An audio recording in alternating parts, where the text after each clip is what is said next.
एक माँ अपने बच्चे को भोजन करा रही है। एक माँ अपने बच्चे को दूध पिला रही है, भोजन करा रही है। उसका ध्यान कहीं और भी है। 50 काम में ध्यान लगा हुआ और बच्चे को थोड़ा सा रोटी का निवाला हाथ में पकड़ा कर जाती है, रोटी का टुकड़ा बच्चे के हाथ में पकड़ा कर जाती है। ले जल्दी इसको फिनिश कर, जल्दी खा इसको, जल्दी खत्म कर इसको। माँ ने बच्चे के हाथ में रोटी का टुकड़ा पकड़ाया, माँ ने बच्चे के मुख में रोटी का टुकड़ा दिया और माँ फिर काम में लग गई, फिर काम में लग गई, फिर काम में लग गई। बच्चा रोटी के टुकड़े को हाथ में लेता है, फिनिश नहीं करता, उसको तोड़ेगा, मरोड़ेगा, फेंकेगा, कहीं इधर डालेगा, कहीं उधर डालेगा, कहीं जाएगा, घूम फिर कर आ जाएगा। माँ ने उसके मुंह में रोटी का टुकड़ा दिया, बच्चा उसको चबाता नहीं है, मुंह में ही भर के रखता है और मुंह में भरा भरा यहाँ घूमेगा, वहाँ घूमेगा, जाएगा, आएगा। फिर इतने में माँ चिल्लाएगी, फिनिश करा, मुंह खोल के बता, जल्दी मुंह खोल। मालूम पड़ा कि मुंह में गप्पो जैसा भरा पड़ा हुआ, फिनिश नहीं कर, मुख में भरा पड़ा हुआ। फिर वापिस माँ आई और माँ ने फिर कहा, ले ये रोटी का टुकड़ा ले, जल्दी से फिनिश कर। अब माँ का ध्यान मोबाइल में है, माँ का ध्यान रसोई घर में है, माँ का ध्यान सिलाई में है, माँ का ध्यान दूसरी जगह लगा हुआ है, माँ का ध्यान झाड़ू पोछा में लगा हुआ है, माँ का ध्यान 50 जगह पर लगा हुआ है और उसका ध्यान बच्चे को रोटी जरूर पकड़ाई है, बच्चे को रोटी का टुकड़ा जरूर दिया है, पर बच्चा फिनिश नहीं कर रहा, पेट भर नहीं रहा। हाँ, अगर माँ जितना रसोई घर में ध्यान दे रही है, माँ जितना सिलाई में ध्यान दे रही है, माँ जितना मोबाइल में ध्यान दे रही है, माँ जितना इंस्टाग्राम पर ध्यान दे रही है, माँ उतने ही दिल से बेटे के पास में बैठती और 2 रोटी का टुकड़ा अगर दिल से खिलाती तो बच्चा उसी समय पर फिनिश भी करता और खा भी लेता। हृदय, दिल, मन, चित्त, वृत्ति व्यक्ति को देना पड़ता। आप में से कई लोग ऐसे बैठे होंगे जो रोज शंकर जी को 1 लोटा जल चढ़ाते होंगे, रोज शंकर जी के मंदिर जाते होंगे, रोज शंकर जी के मंदिर जाकर श्री शिवाय, जम के बोलो जरा, श्री शिवाय नमस्तुभ्यम। बोल बम का नारा है, इतना धीमा बोलोगे तो कल्याण तुम्हारा है। जरा जम के बोलो, बोल बम का नारा है, सारी समस्या का हल। अब 1 क्षण के लिए, 1 मिनट के लिए आप जरा विचार करिए, रोज मंदिर जा रहे हो, रोज शंकर जी को जल चढ़ा रहे हो, रोज प्रतिदिन शिवालय जा रहे हो, रोज शंकर के मंदिर में जाकर ओम नमः शिवाय, ओम नमः शिवाय, ओम नमः शिवाय, हर हर महादेव, श्री शिवाय नमस्तुभ्यम, श्री शिवाय नमस्तुभ्यम लगे हुए, लगे।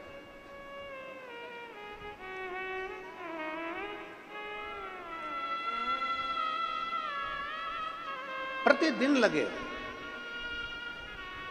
अब जरा विचार करना, तुम्हारी एक पड़ोसन शंकर जी का पशुपति व्रत करी, शंकर जी के मंदिर गई, शंकर जी को जल चढ़ाया और बाबा ने उसकी तुरंत सुनी और बाबा ने उसका भंडार भर दिया। अब तुम रोज मंदिर जा रहे हो, रोज झाड़ू भी लगा रहे हो, रोज सेवा भी कर रहे हो, फिर भी नहीं सुन रहा, फिर भी नहीं सुनता। क्यों नहीं सुन रहा? उसका केवल एक कारण है, बच्चे को रोटी का टुकड़ा तो दे दिया पर समय, दिल, मन से उसको नहीं खिलाया। बच्चा मुंह में भर कर बैठा रहेगा, खाएगा नहीं। उसी तरह मंदिर रोज जाओ, 1 लोटा जल रोज चढ़ाओ, शंकर जी का गुणगान रोज गाओ, सावन के महीने में 2 लोटा जल रोज चढ़ाओ, रोज शंकर की स्तुति करो। पर याद रखना, तुम्हारा अगर आधा घंटा मंदिर में निकल रहा है, 20 मिनट मंदिर में निकल रहा है, 25 मिनट तुम मंदिर में निकाल रहे हो, तो 25 मिनट में से कम 5 मिनट ऐसा होना चाहिए कि शंकर तुम्हारे दिल में और तुम शिव के दिल में विराजमान होना चाहिए, तो समझो कि जल चढ़ा।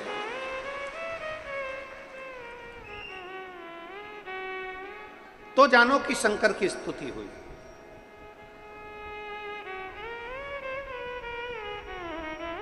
और आप आए नहीं, सुबह हो गई, मेरी पूजा की थाली धरी की धरी रहे। क्यों नहीं आए? किससे लिए नहीं आए? पता नहीं।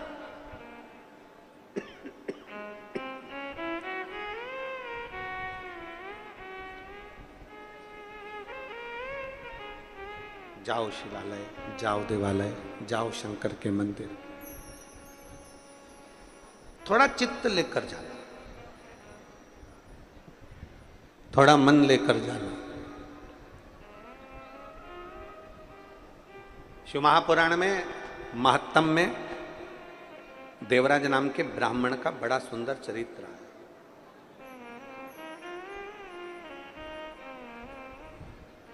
कभी मंदिर नहीं गया था, कभी शंकर की देहली नहीं चढ़ा था, कभी शिवालय नहीं गया।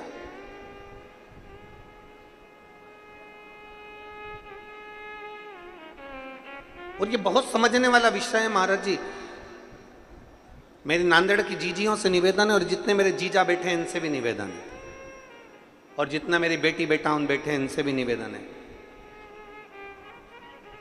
शिव के शिवालय में, शंकर के मंदिर में, शंकर की चौखट पर व्यक्ति ऐसे ही नहीं पहुंचता। शिव महापुराण में कोई ऐसे ही नहीं पहुंचता।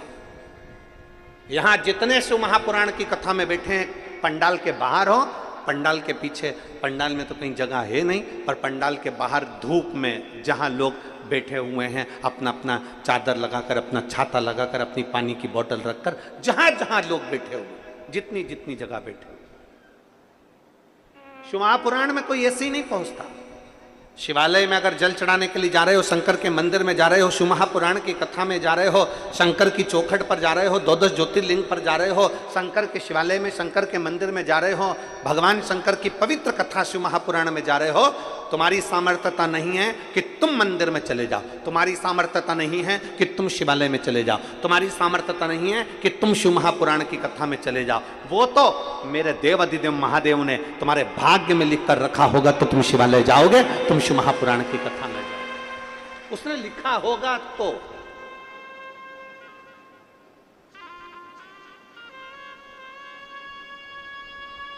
वरना कई कई लोग ऐसे भी हैं नांदेड़ में जो तैयारी करके बैठे होंगे, मैं जाऊंगी कथा में, हमारे नांदेड़ में कथा हो रही है, मैं जाऊंगी कथा में, मैं जाऊंगी कथा में। मालूम पड़ा कि जाने के 2 दिन पहले, 1 दिन पहले ना जाने कौन सा काम अटक गया, और मालूम पड़े मैं आ ही नहीं पाई कथा।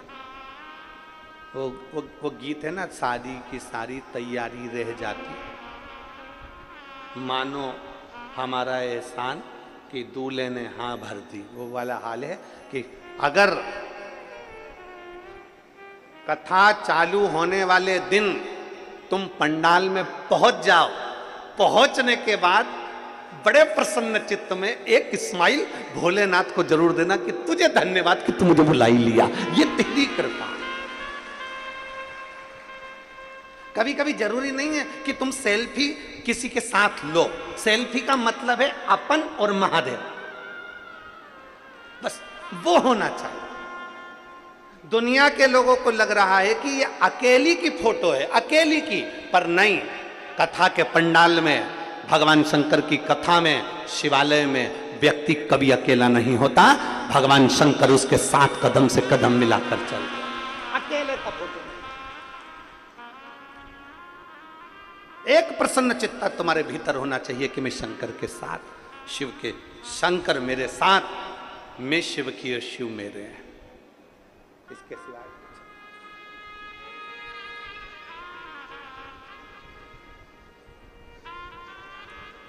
बहुत प्रसन्न होना, बहुत। और जितने लोग बैठे हैं ना, सब अपने अपने घर जाके थोड़ी नजर उतरवा लेना, बाबा ने बड़ी कृपा करी है, सावन के महीने में शिव महापुराण की कथा में बड़ी प्रसन्नता होना चाहिए।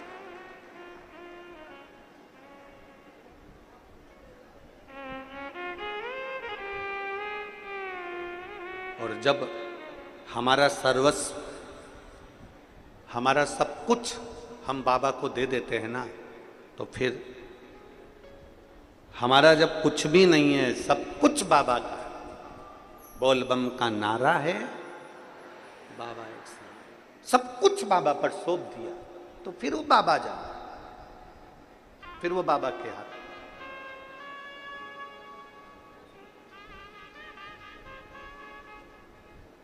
पहले भी कथा में कहा, आज फिर कहते हैं, ढोंग की जिंदगी जीने से अच्छा है कि ढंग की जिंदगी जी।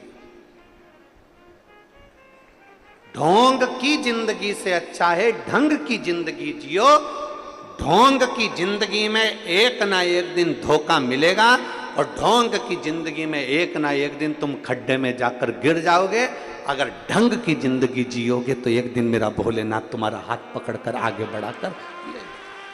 ढोंग की जिंदगी में सुख नहीं है। ढोंग की जिंदगी में सुख नहीं।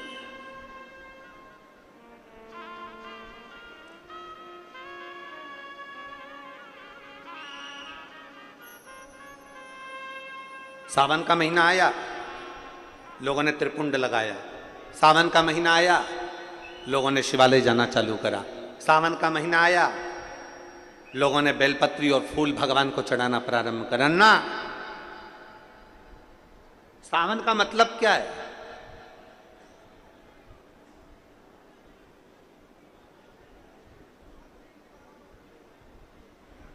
सावन का मतलब क्या है? संसार के प्रत्येक क्षण में, प्रत्येक क्षण में, संसार के प्रत्येक पल में, संसार के प्रत्येक घड़ी में, संसार के प्रत्येक पल घड़ी में, हर समय, हर नक्षत्र में तू प्रभु का बन जा, भगवान शंकर का बन जा। प्रत्येक घड़ी में, प्रत्येक पल। शिव का भक्त कभी किसी मुहूर्त का इंतजार नहीं करता। शिव का भक्त कभी किसी मुहूर्त का इंतजार नहीं करता। इसलिए आज भी शिवलिंगायत संप्रदाय के अंतर्गत, अगर यहां पर कोई शिवलिंगायत संप्रदाय के अगर कोई बैठे होंगे तो उनको मालूम होगा, शिवलिंगायत संप्रदाय के अंतर्गत आज भी बच्चा जन्म लेता है और जन्म लिए बच्चे के कान में शिव मंत्र दिया जाता है, तब जाकर मां उस बच्चे को दूध पिलाती है। आज भी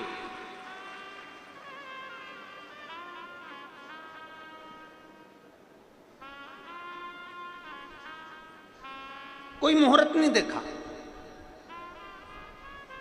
कोई मुहूर्त नहीं देखा गया कि बच्चे को दूध किस दिन पिलाना है। नहीं, बच्चे ने जन्म लिया है, जल्दी से गुरु मंत्र दिया जाए, जल्दी से शिव मंत्र दिया जाए और शिव मंत्र देकर बच्चे को दूध पिलाया जाए। यहाँ मुहूर्त नहीं देखा जा रहा कि किस मुहूर्त में बच्चे को, बच्चा बिलख रहा है, रो रहा है दूध पीने के लिए, इतने में तुरंत उसको शिव मंत्र दिया जाता है। शिवलिंगायत संप्रदाय में जब तक बच्चे को दूध नहीं पिलाया जाता, जब तक वो बच्चे को मंत्र ना मिल जाता।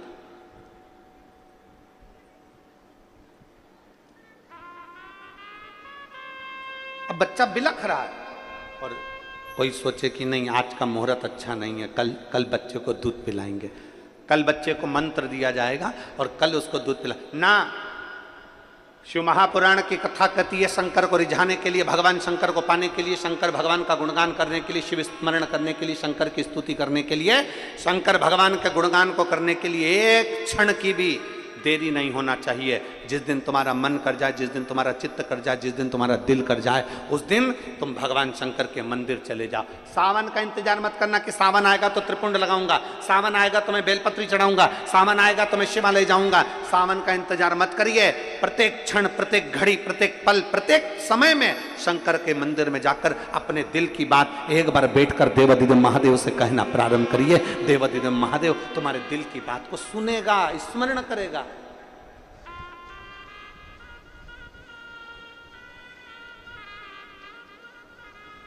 और शंभु शरने पड़ी मांगू घड़ी रे घड़ी, दुख काटू दया करी न दर्शन। शिव बुलाते, ढोंग की जिंदगी से दूर हो जाओ और ढंग की जिंदगी जीना प्रारंभ करो। हो गया समय। तुमने सोचा कि मैं तिलक लगाकर भगवान शंकर को रिझा लूंगा ना।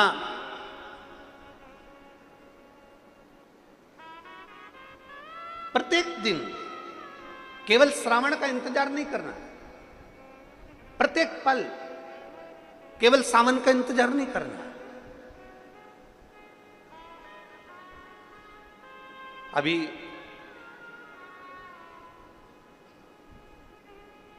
कथा के बीच में ही जन्माष्टमी भी पड़ेगी। बोलो तो सही है, पड़ेगी ना जन्माष्टमी, कथा के बीच में ही पड़ेगी जन्माष्टमी। और भगवान कृष्ण का महोत्सव लोग मनाएंगे, जन्माष्टमी भी मनाएंगे, आप और हम भी मनाएंगे, खूब जन्मोत्सव भी हो, पड़ेगी। पर क्या श्रीमद् भागवत कथा कहती है क्या भगवान कृष्ण का जन्म केवल जन्मोत्सव एक ही दिन मनाना चाहिए? श्रीमद् भागवत कथा में वेद व्यास जी वर्णन करते हैं, सुखदेव जी महाराज राजा परीक्षित से कहते हैं कि भगवान कृष्ण का जन्मोत्सव तो अपने दिल में रोज मनना चाहिए कि आज मेरा कृष्ण मेरे हृदय में प्रकट हुआ है,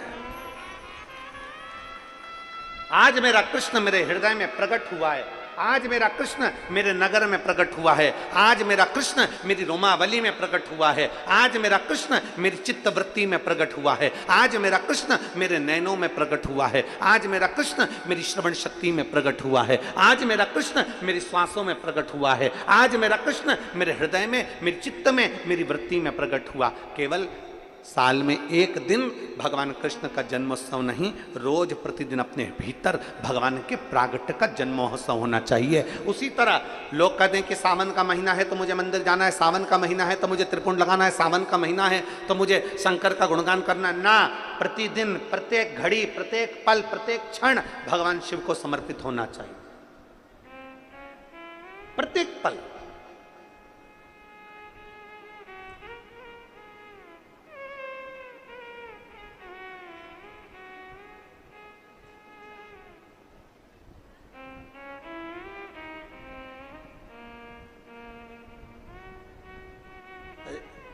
नांदेड़ में पहले भी हम आ चुके हैं, लगभग 12-15 साल हो गए होंगे। मारवाड़ी महिला मंडल का एक आयोजन था और एक शर्मा जी थे दूसरा आयोजन, उनके उसमें भी आना हुआ था। वो मारवाड़ी महिला मंडल की जो अध्यक्ष थी तोसनीवाल, उस समय पर उनका हाथ फ्रैक्चर हो गया था, हाथ टूटा हुआ था। अब वो हमसे कहीं कि गुरुजी हमारा तो हाथ टूटा हुआ है और लोग हंसेंगे, हम कैसे कथा का स्मरण करेंगे, हम कैसे। तो हमने कहा कथा टूटे हुए हाथ से थोड़ी ना होती है, कथा तो जुड़े हुए दिल से होती है, दिल जुड़ना चाहिए तो कथा का रसतत्व अपने आप प्रकट होगा, अपने आप प्रकट। दिल जुड़े, मन जुड़े, चित्तवृत्ति जुड़े,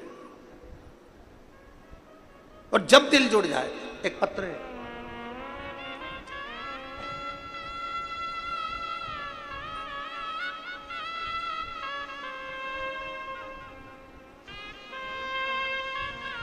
अरुणा सो अरुणा गंगाधर यदुल्ले, मैं छत्रपति संभाजी नगर महाराष्ट्र की रहने वाली हूँ। नांदेड़ में शिव महापुराण कथा के लिए यहाँ मेरा परिवार भी है। गुरुदेव संपूर्ण नांदेड़ और छत्रपति संभाजी नगर की ओर से आपको ये राखी भेज रही हूँ, बहुत बड़ी है, परंतु संपूर्ण छत्रपति संभाजी नगर और नांदेड़ वालों की ओर से रक्षा सूत्र भेज रही हूँ। हमने कभी नहीं सोचा था कि हमारे नांदेड़ में शिव महापुराण की कथा होगी। आज हमारा भाई हमारे नांदेड़ आया, मैं बाबा को धन्यवाद देती हूँ। ये शिव तत्व है, स्वीकार। यहां जरूरी नहीं, यहां दिल जुड़ना चाहिए, यहां चित्त जुड़ना चाहिए, यहां मन जुड़ना चाहिए। शंकर के मंदिर में जब भी जाओ, एक तुम रोज लोटा भर के जल लेकर जाते हो और बाबा के दरवाजे जाते हो और फिर भी कहो कि मेरा बाबा सुन नहीं रहा, मेरा बाबा सुन नहीं रहा, मेरा बाबा सुन नहीं रहा। तुम्हें लग रहा है कि बाबा नहीं सुन रहा। बाबा क्यों नहीं सुन रहा? क्योंकि तुम्हारा दिल रम नहीं पाया, तुम्हारा चित्त शिव में रमा नहीं, अभी रमा नहीं।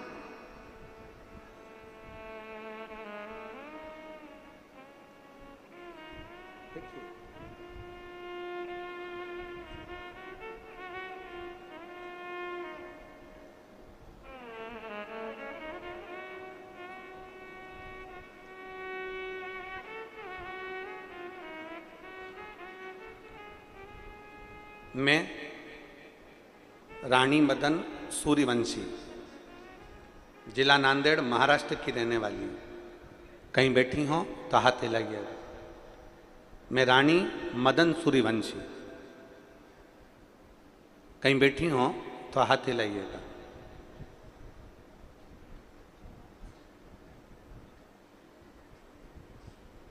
कहीं बैठी हैं?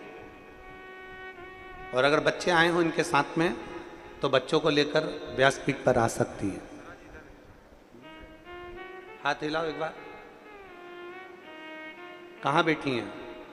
उधर साइड में बैठी हैं क्या? अच्छा ठीक है, तो उनको भेज दीजिए मंच पर। कैमरे वाले के कैच में आ रही हो तो देखो, आ रही हैं कैच में, ठीक है। मैं रानी मदन सूर्यवंशी, अगर बच्चों को लाई हो तो व्यासपीठ पर ला सकती हैं। जिला नांदेड़, महाराष्ट्र की रहने वाली हूँ गुरुदेव। मैं बाबा के एक लोटे जल का क्या वर्णन करूं। जब परवणी में कथा थी तब से हमने टीवी पर कथा सुनना चालू किया। उस दिन से मेरी सासू माँ रोज शिवजी पर मुझसे जल चढ़वाती और बेलपत्र चढ़वाती। मेरी सासू माँ के कहने पर मैंने पशुपति व्रत किया। कई साल शादी के निकल गए थे पर संतान का सुख नहीं था। बाबा को रोज जल चढ़ाती, रोज बेलपत्र चढ़ाती, और बाबा की ऐसी कृपा हुई कि जल चढ़ाने का और बेलपत्र का कोई मुझसे पूछे तो मेरा गर्भ ठहर गया और मेरे गर्भ में 2 जुड़वा बच्चे आ गए। अब गर्भ में 2 जुड़वा बच्चे तो आ गए गुरुदेव। जब तीसरे नंबर की सोनोग्राफी हुई और तीसरे नंबर की सोनोग्राफी में पता चला कि एक बच्चे की नाक की हड्डी नहीं है और दूसरा जो बच्चा है उसकी आहार नलिका नहीं। बड़ा दुख हुआ। सासू से हमने कहा कि डॉक्टर कह रहा है कि इन दोनों बच्चों को बाहर निकाल दो। दोनों बच्चों को निकाल दिया जाए, ये बच्चे अच्छे नहीं हैं। अब हमारी सासू कहती है कि तेरा दिल क्या कहता है ये बता। हमने हमारी सासू से कहा कि वो सियोर वाला महाराज इतना छाती ठोक कर कहता है कि शंकर पर चढ़ाया हुआ जल कभी खाली नहीं जाता, तो मुझे विश्वास है कि मेरा महादेव दोनों बच्चों को अच्छा रखेगा। तीसरे महीने की रिपोर्ट में सारी रिपोर्ट गलत आई, चौथे महीने की, 5वें महीने की रिपोर्ट भी बेकार आई। 7वें महीने की रिपोर्ट आई तो 7वें महीने की रिपोर्ट में आया कि एक बच्चे की नाक की हड्डी नहीं और चेहरे की हड्डी नहीं, और दूसरे बच्चे की अन्न नलिका, श्वास नलिका काम नहीं कर रही है और बच्चा पूर्ण तरह से बेकार।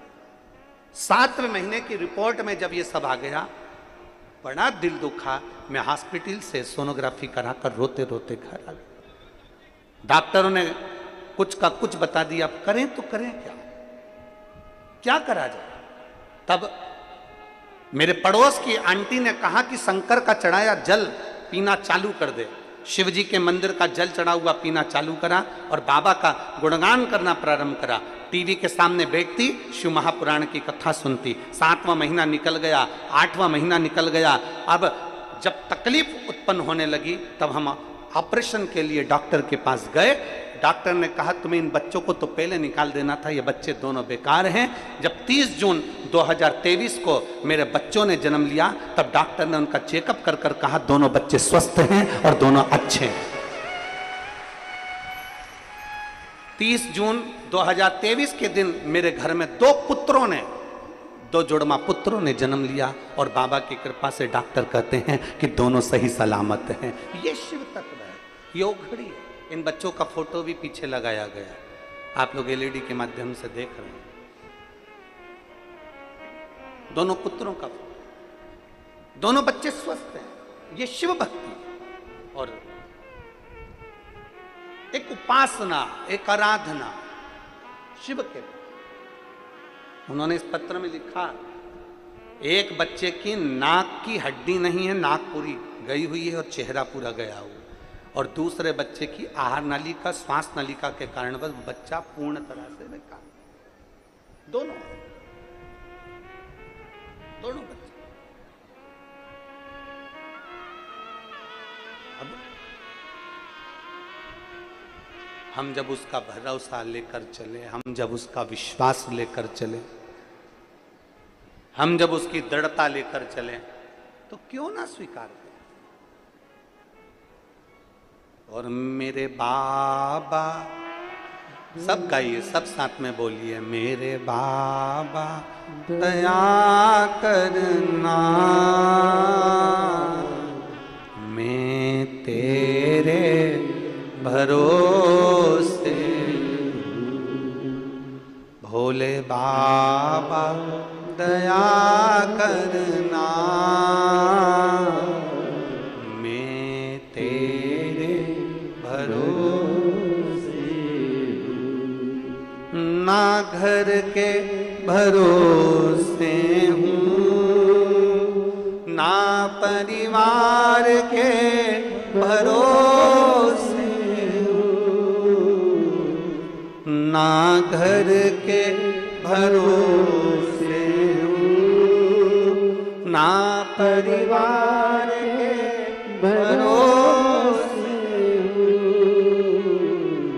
मेरे बाबा दया करना,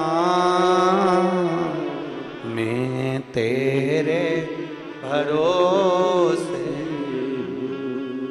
भोले बाबा दया करना,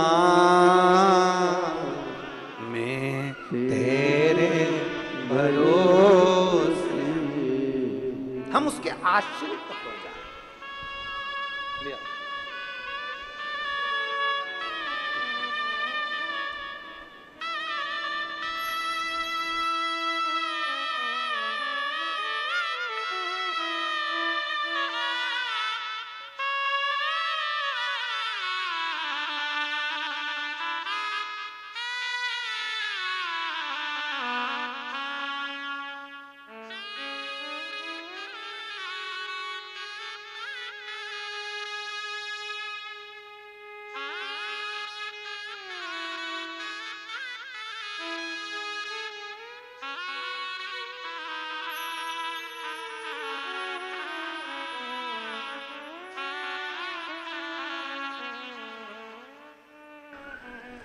डॉक्टर ने बोल दिया था, एक की नाक नहीं है, चेहरा नहीं है, और दूसरे की आहार नली, श्वास नली। देखा, शिव तत्व में हम उसके आश्रित हो जाए, हम उसके आश्रित।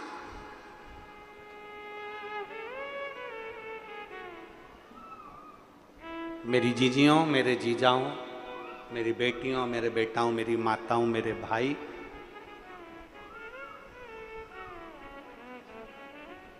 एक लोटा जल अगर शंकर के मंदिर में चढ़ा रहे हो तो वो खाली नहीं जा सकता, जाएगा ही नहीं खाली। शिव का चढ़ा जल कभी खाली नहीं जाता,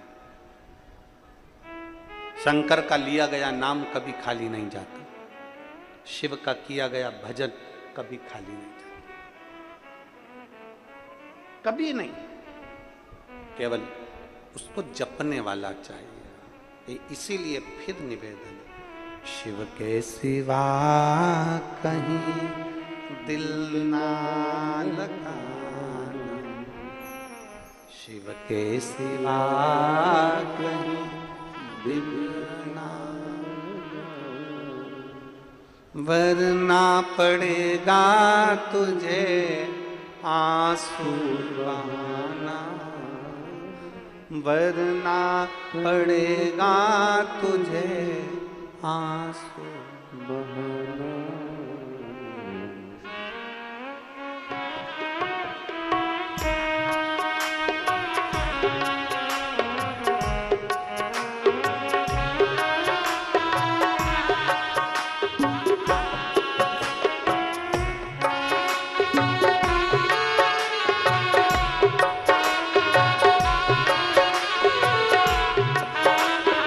दोनों हाथों से, शिव के सिवा कहीं दिल ना लगाना, शिव के सिवा कहीं दिल ना लगाना,